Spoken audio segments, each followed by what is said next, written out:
કેમ છો બાળકો, મજામાં? કાલે આપણે સંખ્યા શીખાતા, સંખ્યા બનાવતા શીખાતા, એકમ દશક શીખાતા. આજે આપણે શીખવાનું છે કે અલગ અલગ સંખ્યાને કેવી રીતે લાઈનમાં વ્યવસ્થિત ગોઠવી શકાય. બે રીતે સંખ્યાને ગોઠવવાની હોય છે, એક ચડતા ક્રમમાં અને એક ઉતરતા ક્રમમાં. અત્યારે આપણે શીખીશું ઉતરતા ક્રમમાં. સંખ્યા શીખીશું ઉતરતા ક્રમમાં. એના માટે આપણી પાસે કાર્ડ છે, ફ્લેશ કાર્ડ છે. ફ્લેશ કાર્ડનો ઉપયોગ કરીને આપણે બનાવીશું. ફ્લેશ કાર્ડ લઈશું.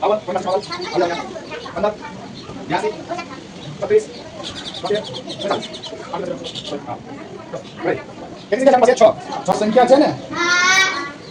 હા, આપણી પાસે 6 સંખ્યા છે. આ 6 સંખ્યા બાજુ પર આપણે આ 6 સંખ્યા છે એને આપણે આડી અવળી છે એને વ્યવસ્થિત રીતે લાઈનમાં ક્રમમાં ગોઠવવાની છે, પણ ઉતરતા ક્રમમાં ગોઠવવાની છે. ઉતરતો ક્રમ એટલે સૌથી પહેલી સંખ્યા મોટી હોય, પછી આપણે કેવા પગથિયા હોય ધાબા ઉપરથી ઉતરવી તો ઊંચાઈ ધીમે ધીમે ઓછી થતી જાય. એવી રીતે ઉતરતો ક્રમ એમ જ આવે, ઉપરથી ધીમે ધીમે નીચે. સૌથી મોટી સંખ્યા પહેલા અને સૌથી નાની સંખ્યા છેલ્લે. સંખ્યા શીખાતા આપણી પાસે 1 2 3 4 5 6 કાર્ડ છે. એમાં સૌથી મોટી સંખ્યા કઈ તો કિંમત જોવાની, દશકની કિંમત.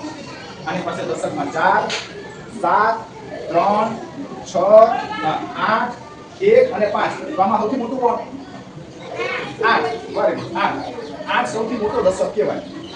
સરખા દશક નથી તો 8 વાળો વ્યક્તિ આગળ આવી જશે અને તમે આ બાજુ ખસી જાવ. ઓકે, એક સંખ્યા ગોઠવી દીધી. હવે આપણી પાસે સંખ્યા વધી 5. 1 2 3 4 5.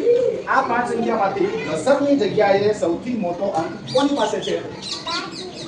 5 ની પાસે 5 છે. 5 1 3 7 અને 4. તો આપણે ક્રમ આગળ લીધીશું, આ બધાને ખસેડી દઈશું. આ બધું આગળ વિપરાશને આપણે. હા, ચલો હવે આપણી પાસે છે બધી સંખ્યા 4.